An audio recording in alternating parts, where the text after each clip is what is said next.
that law enforcement may have had with Cremo III. We've done some research, gathered some reports, and I'm going to relay some information from two prior instances that occurred here in Highland Park. The first was in April of 2019. An individual contacted Highland Park Police Department a week after learning of Mr. Cremo attempting suicide. This was a delayed report, so Highland Park still responded to the residents a week later, spoke with Cremo, spoke with Cremo's parents, and the matter was being handled by mental health professionals at that time. There was no law enforcement action to be taken. It was a mental health issue handled by those professionals. The second occurred in September of 2019. A family member reported that Cremo said he was going to kill everyone, and Cremo had a collection of knives. The police responded to his residence. The police removed 16 knives, a dagger, and a sword from Cremo's home. At that time, there was no probable cause to arrest.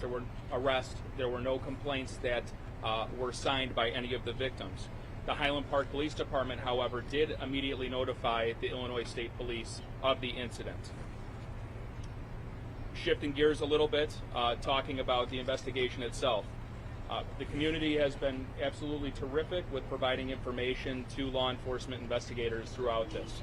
But we're asking the community to, if they're able to dig a little deeper and recall some specific instances from the event, based on video surveillance recovered by our investigators, we're very certain that there was a female witness who saw Cremo drop an object inside of a red blanket behind Ross's at 625 Central Avenue immediately following the shooting. We've not been able to identify this witness yet, but we're asking, if you are the witness and you are hearing this, please call 800, call FBI. Investigators really would like to speak to you about this. We're also asking that anyone with any first-hand information about Cremo relevant to this investigation also call 800, call FBI. Please keep in mind, though, we're asking for first-hand information that could be relevant, that could help investigators. We're not asking for third-party information or information heard through the grapevine, only if it's first-hand knowledge that you have. To update the victim count, including those that have perished, there are approximately 45 injured or deceased from this incident.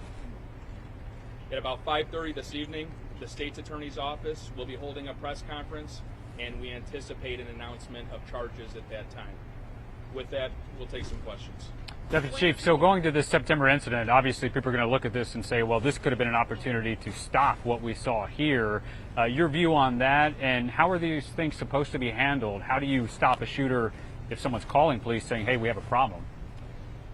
So the question is the response to the September incident. The police responded there. Police can't make an arrest unless there is probable cause to make an arrest or somebody is willing to sign complaints regarding the arrest. Absent of those things, the police don't have power to detain somebody. Now, if there is an issue where there is the necessity to involuntarily commit somebody to the hospital, that's an option, but that wasn't an option at that time. That it didn't fall in that category. But nonetheless, Highland Park Police did notify the Illinois State Police of that.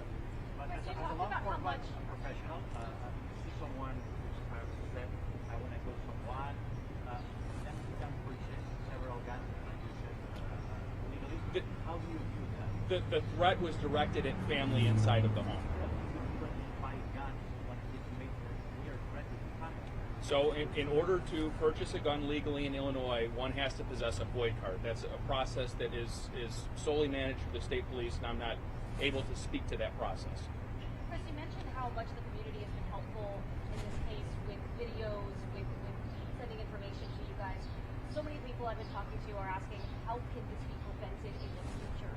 Given the amount of social media posts, this sort of disturbing content that we had posted, would you recommend that community members in this community or others flag police to that kind of information? You said you weren't aware of it beforehand. If you were aware of it, could this have prevented something like this, considering the red flag laws and other laws here in the state? So the question is essentially social media. If we had known about some of the posts, would we have investigated do we encourage the community to report those?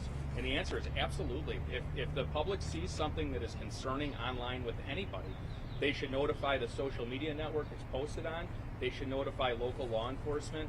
And that's when we get involved and we conduct an investigation. Law enforcement's going to do everything they possibly can to ensure the community is kept safe. But if we don't know about it, it's hard for us to investigate. Under the red flag laws in the state, though, would this potentially have been enough for you to confiscate weapons or take some sort of action? So in the case of September, the knives that Primo possessed, they were confiscated and they were secured for safekeeping. And in the case of the rifles, and considering the social media posts and the videos that we have now. So at that time, there was no information that he possessed any firearms, any rifles.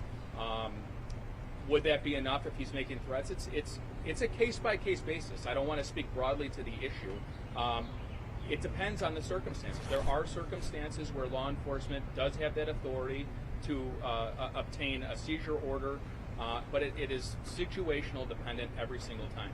Chris, there's a report that Primo visited a synagogue here in town during Passover. Do you know anything about that? Can you speak to me? That's nothing I know about at this time. Chris, you mentioned that the weapons, rifles were legally purchased in this general Chicago area, but can you specifically say when they were purchased? They were purchased after that September incident. I don't have the exact dates. I believe it was in 2020 and 2021. Chris, do you know when his FOIA card was obtained? Whether we had any additional information on motivation, you said not yet. Is there any new information in that regard? Investigators have been really tirelessly working since Primo was taken into custody, trying to determine motive. At this point, there is no definitive motive that he had. Is he talking? He has been talking to investigators. Chris, when was his FOIA card obtained? When was his FOIA card? I don't have that information right The object is something wrapped behind glass. What flavor was it? now. It was the rifle, and it was in a red blanket.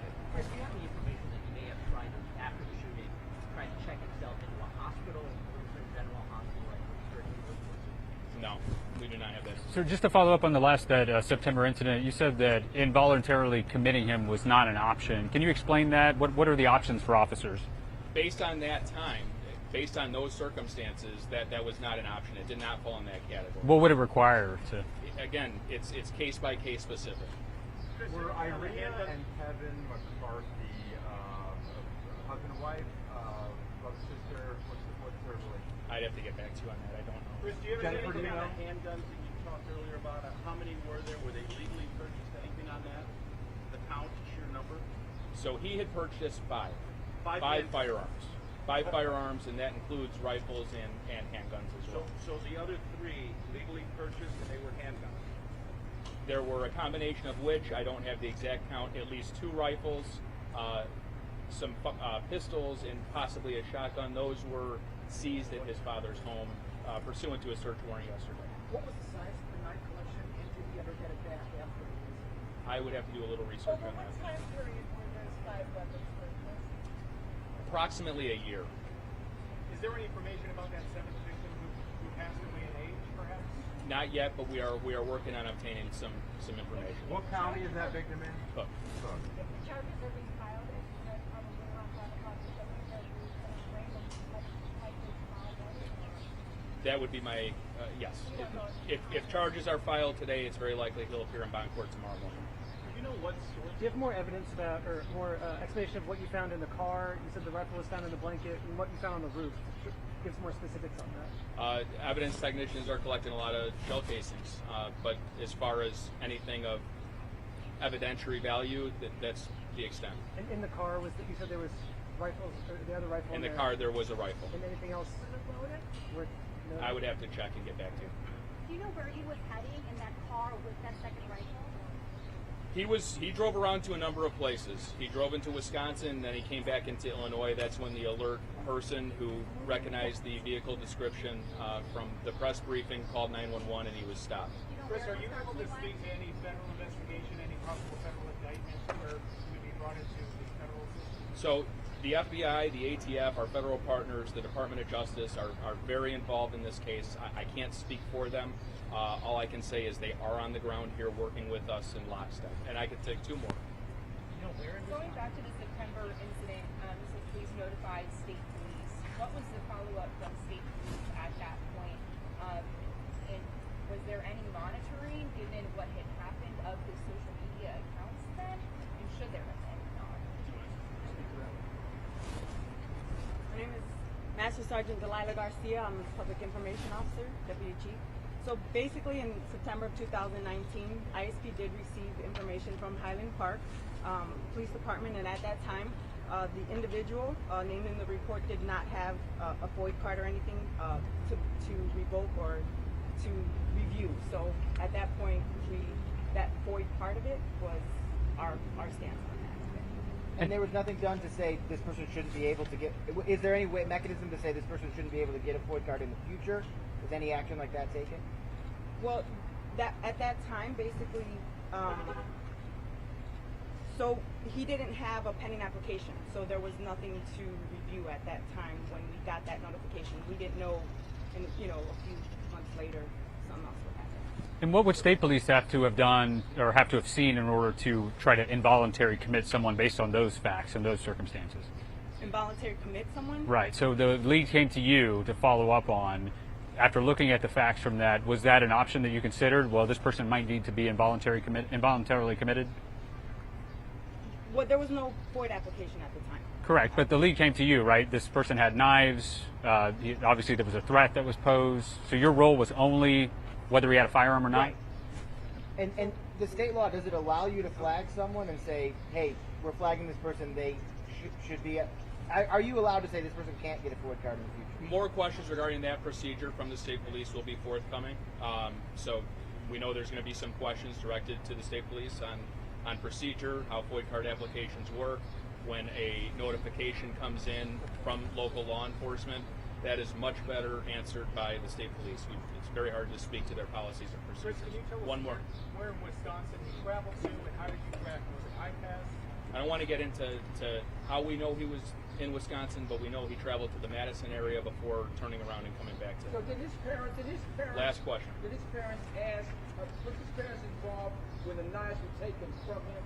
Did they report that he was threatening, and that's the reason why they came to the house with the knives? A family member reported that he was being threatened. So in other words, the family member reports the knives being there, but then he's buying guns, and nobody said nothing.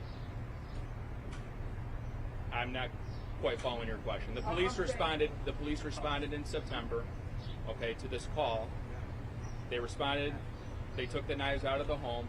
They filed the paperwork with the Illinois State Police. At that time, there was no function to make an arrest. But there was the no. parents are there watching him buy 5 or 6 or 7 guns. I don't know if the parents were there. I can't speak to that. All right. Thank you. We'll be back at 5:30. How was he not flagged? All right, guys, just a reminder, we're going to the west side of the scene at this point, Central and Green Bay. So that'll be about 5:30 or so, we'll be down there. We'd like to get the police department back up as well here, so if we can get on this well.